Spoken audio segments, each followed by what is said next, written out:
Merci, Monsieur le Président. Monsieur le Président, chers collègues, en préambule, le groupe FO souhaite rappeler qu'il est important que le CESE s'exprime sur l'avenir de l'Europe à travers cette résolution. Ce texte est l'aboutissement d'un travail collectif où chaque groupe a pu exposer ses réflexions et propositions, ce qui nous a permis d'aboutir à une résolution équilibrée qui ne délaisse aucun des trois piliers sur lesquels s'appuie notre institution.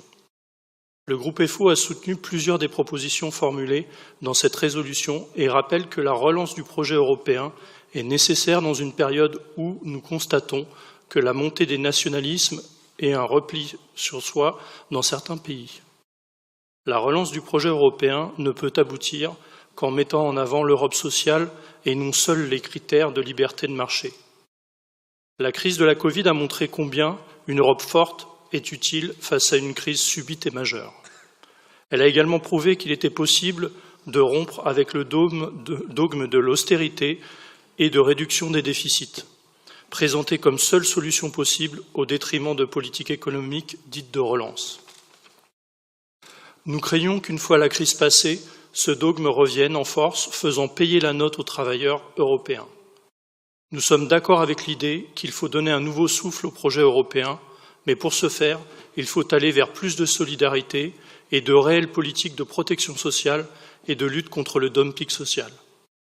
Il faut agir pour atteindre les objectifs de développement durable, d'un développement économique respectueux de l'environnement et orienté vers la satisfaction des besoins humains et des normes sociales les plus favorables aux travailleurs. Il est important de réenchanter le projet européen dans un tel souhait qui ne pourra aboutir que si les politiques respectent les mandats confiés par les citoyens. La finance et les marchés ne doivent pas dicter le projet européen. Ce sont les aspirations des citoyens européens qui doivent primer. Nous alertons sur le danger de penser qu'il suffit de mettre en place une plateforme numérique ou de consulter quelques citoyens tirés au sort pour considérer que les personnes qui se sont exprimées reflètent la volonté de la majorité. Le flop de la plateforme sur l'avenir de l'Europe en est un exemple et montre les limites de l'exercice. Malgré notre réserve sur ce point et sur certains autres points que nous n'avons pas le temps de développer dans cette déclaration, le groupe FO votera pour la résolution.